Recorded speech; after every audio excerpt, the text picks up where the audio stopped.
Assalamualaikum warahmatullahi wabarakatuh. Alhamdulillahilladzi an'ama alaina bi nikmatil iman wal islam. Asyhadu an la ilaha illallah wahdahu la syarika lahul malikul alam. Wa asyhadu anna Muhammadan abduhu wa rasuluhul mab'utsu bi syara'il islam. Allahumma shalli wa sallim wa barik ala nabiyyina Muhammadin wa ala alihi wa sahbihi wa man tabi'ahu fil layali wal ayyam. Amma ba'd, faqad qala Allah ta'ala fi kitabihil karim, a'udzu billahi minasyaitonir rajim. Ya ayyuhalladzina amanu taqullaha wa qulu qawlan sadida. Wa qala sallallahu alaihi wasallam, innama bu'istu liutammima makarimal akhlak. Hadirin jamaah subuh yang dimuliakan Allah, tiada henti-hentinya kita belajar untuk memperkaya diri kita dalam menempah iman dan takwa kita kepada Allah Subhanahu wa Ta'ala, yang nanti hasilnya menghasilkan akhlakul karimah, akhlak yang mulia. Apabila kita tinjau dari sejarah Islam, maka peristiwa turunnya puasa Ramadan adalah setelah Nabi Shallallahu Alaihi Wasallam berhijrah selama lebih kurang 2 tahun di kota Madinah. Bila kita lihat dari belakang, maka sebelum perintah puasa ini diturunkan, kita melihat Nabi Shallallahu Alaihi Wasallam mendapat perintah sholat 5 waktu yang diterima langsung oleh Nabi Shallallahu Alaihi Wasallam melalui peristiwa Isra dan Mi'raj. Setelah Nabi diperintahkan oleh Allah untuk berhijrah ke Madinah, barulah di kota Madinah itu Nabi Shallallahu Alaihi Wasallam mendapatkan pelajaran ataupun mendapatkan perintah untuk menyampaikan syariat Islam dengan sempurna. Di antaranya puasa Ramadan, zakat fitrah, ibadah haji dan lain sebagainya.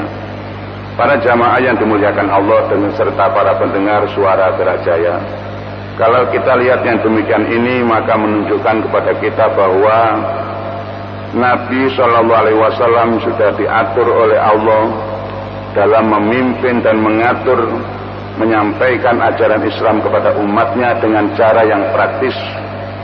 Yaitu yang pertama, beliau diminta untuk menyampaikan iman yang benar kepada masyarakat Mekah ketika beliau berada di Mekah yang waktu itu lamanya lebih kurang 13 tahun berada di kota Mekah. Jadi untuk menempa iman itu tidak gampang sampai 13 tahun lamanya. Setelah itu barulah Nabi diperintahkan untuk sholat 5 waktu. Disampaikan itu kepada umatnya. Setelah kuat barulah Nabi Shallallahu Alaihi Wasallam diperintahkan untuk mengajarkan puasa kepada umatnya. Para jamaah yang dimuliakan Allah serta para pendengar suara Gerajaya, kalau kita lihat yang demikian ini, maka urutan-urutan pendidikan kepada anak-anak kita itu kita berikan secara berurutan. Yang pertama, anak-anak kita harus kita tanamkan iman yang benar kepada Allah Subhanahu wa Ta'ala. Jangan sampai imannya itu dikotori oleh kemusyrikan, kehinaan, atau penyembahan kepada selain Allah, atau penyembahan kepada tauhid, kepada setan, kepada hawa nafsu dan lain sebagainya. Setelah kuat akidah dan keimanan anak-anak, maka kita lanjutkan dengan ajaran sholat yang oleh Allah diperintahkan melalui sabda Rasulullah Sallallahu Alaihi Wasallam, muru auladakum bis sholati idza walagha sab'an wadribuhum 'alaiha wa hum abna'u 'ashar wa farriqu bainahum fil madaji. Suruhlah anak-anakmu mengerjakan sholat ketika berumur 7 tahun dan pukullah mereka kalau sudah umur 10 tahun tidak mau sholat. Kemudian pisahkanlah tempat tidur mereka. Artinya anak-anak itu sudah diajari sholat ketika umur 7 tahun walaupun belum diwajibkan. Tetapi setelah berumur 10 tahun anak itu diwajibkan dan diberi sanksi apabila tidak melakukannya. Para jamaah yang dimuliakan Allah serta para pendengar suara Berak Jaya, kalau kita lihat yang demikian ini, maka puasa pun demikian. Anak-anak kita ajari puasa walaupun belum wajib, tetapi apabila sudah umur 10 tahun ke atas, kita ajak untuk berpuasa. Dan yang tidak kalah pentingnya adalah memisahkan tempat tidur anak-anak laki dan perempuannya, supaya yang demikian itu tidak terganggu moral mereka. Artinya laki dan perempuan itu semuanya dijaga auratnya, walaupun itu saudaranya sendiri, walaupun itu ibunya sendiri. Kalau sudah umur 10 tahun itu anak-anak hendaklah tidak lagi berkumpul tidurnya laki dan perempuan. Para jamaah yang dimuliakan Allah, strategi Nabi SAW dalam mengajarkan itu sangat tepat karena dituntun oleh Allah Subhanahu wa Ta'ala. Maka kalau anak-anak kita itu kita didik mulai kecil dengan iman yang kuat, dengan ibadah yang rajin, maka hasilnya adalah menghasilkan akhlakul karimah, akhlak yang mulia. Sebagaimana diperintahkan di dalam surat Al-Ahzab tadi, wahai orang-orang yang beriman, bertakwalah kamu kepada Allah dan hendaklah engkau berkata dengan perkataan yang jujur. Artinya iman dahulu, kemudian takwa, kemudian hasilnya adalah kejujuran. Dan apabila semua pemimpin itu beriman, bertakwa dan jujur, maka insya Allah akan dihasilkan umat yang baik, yang beriman, yang bertakwa, dan yang jujur pula. Maka para jamaah yang dimuliakan Allah serta para pendengar suara Berak Jaya, di saat bulan Ramadan tiba nanti, jauh sebelumnya sudah kita persiapkan. Nabi SAW mempersiapkannya dengan cara banyak-banyak berpuasa sunat dan bersedekah di bulan Sya'ban, sampai-sampai Aisyah mengatakan seakan-akan di bulan itu Rasul SAW puasa seperti sebulan lamanya. Walaupun menjelang bulan Ramadan, Nabi melarang umatnya untuk berpuasa kecuali puasa yang menggantikan atau puasa qada. Jamaah Masjid Mujahidin yang dimuliakan Allah serta para pendengar suara Berak Jaya, strategis pendidikan kita kepada anak-anak kita melihat perintah-perintah yang disampaikan oleh Allah kepada Nabi kita SAW itu, yaitu dengan urutan seperti tadi, keimanan, kemudian ibadah, dan hasilnya adalah akhlakul karimah. Maka apabila kita memilih sekolah, hendaklah kita pilih sekolah-sekolah yang di dalamnya itu diajarkan keimanan kepada Allah, kemudian diajarkan ibadah yang benar, dan membiasakan berakhlakul karimah. Dan ini sudah ditanamkan, sudah dilaksanakan di sekolah-sekolah yang berbasis Islam.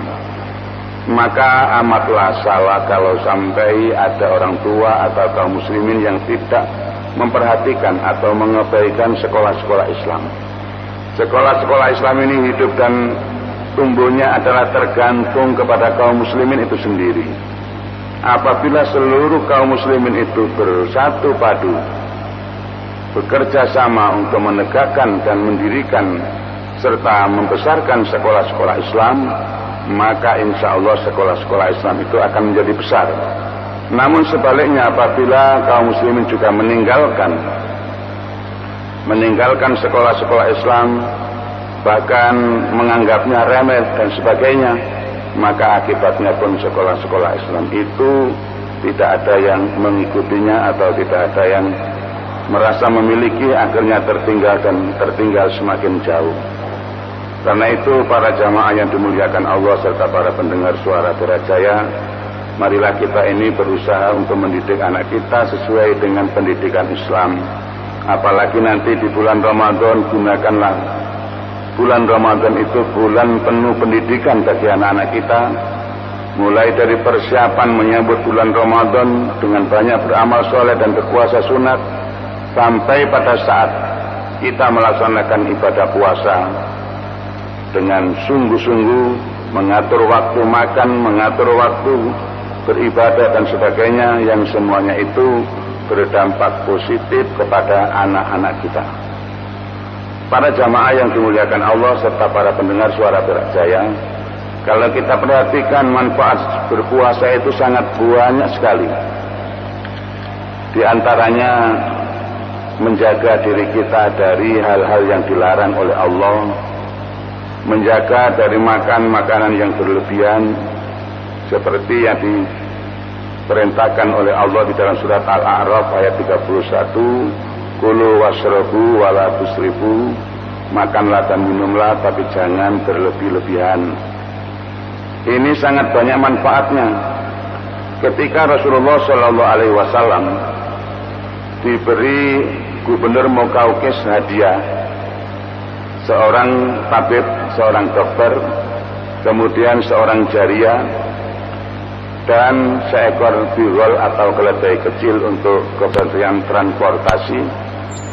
Bigolnya dipergunakan, jariyahnya dinikahi yang bernama Maria Tulkibdia, sedangkan tabibnya itu nganggur, tidak ada pekerjaan apa-apa, karena yang dirawat itu tidak pernah sakit.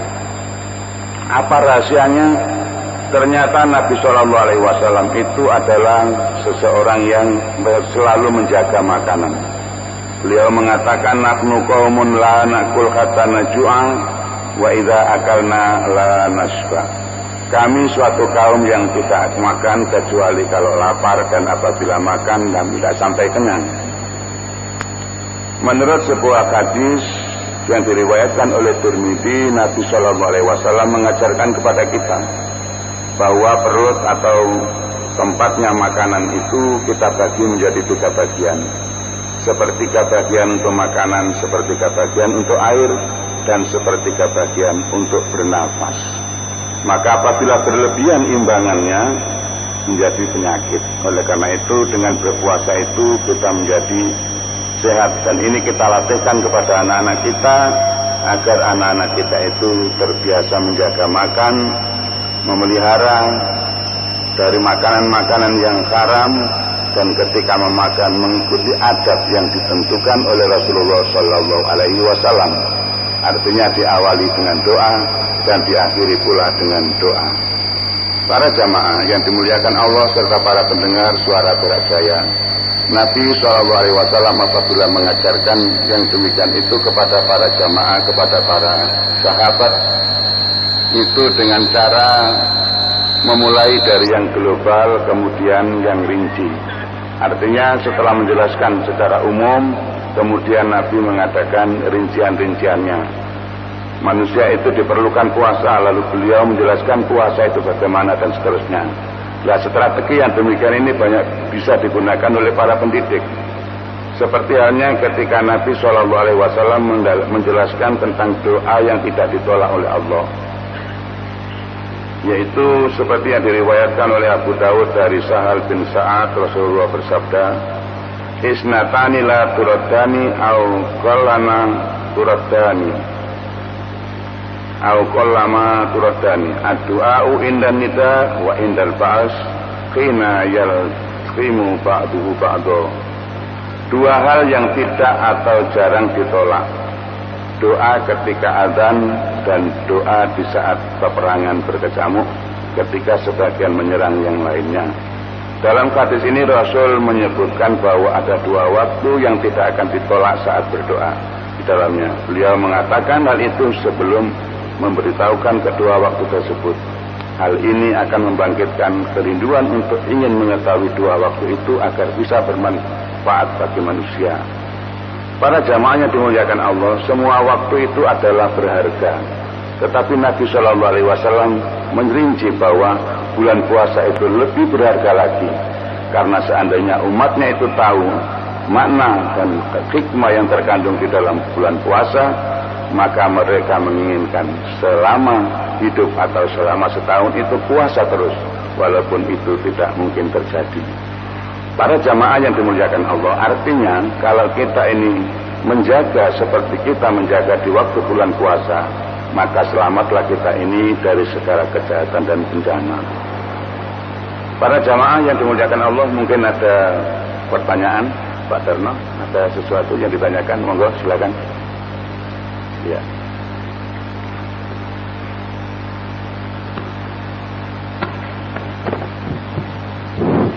Assalamualaikum warahmatullahi wabarakatuh. Waalaikumsalam warahmatullahi wabarakatuh.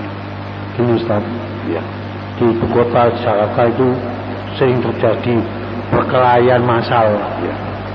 sehingga di samping dia membawa batu atau senjata tajam juga mengenai orang yang tidak ikut berkelahi, sehingga banyak rumah yang hancur kena lemparan batu.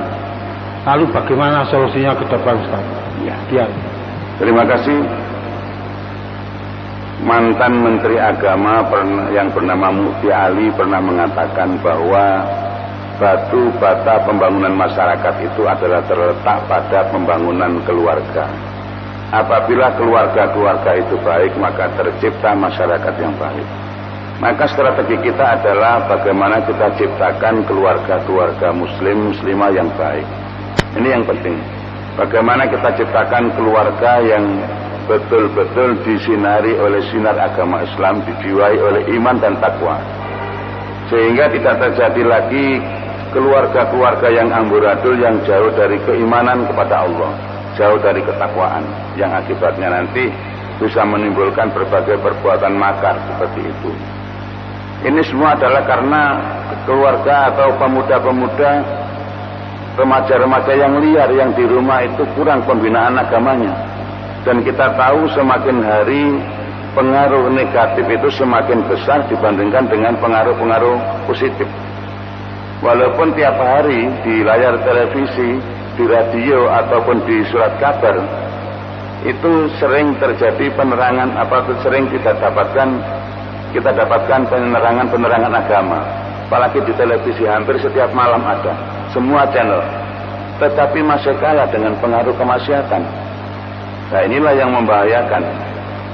Kalahnya pengaruh kebaikan dengan kejahatan ini menyebabkan banyaknya anak-anak yang nakal, banyak anak-anak yang berandal, yang menyebabkan kerugian bagi orang lain dan diri sendiri. Mereka tidak sadar kalau tawuran itu tidak ada artinya. Padahal kepribadian Indonesia saja itu sudah mengatakan dalam pantun-pantun dan syair-syairnya, ada peribahasa mengatakan kalah jadi abu, menang jadi arang. Artinya orang bertengkar itu tidak ada manfaatnya.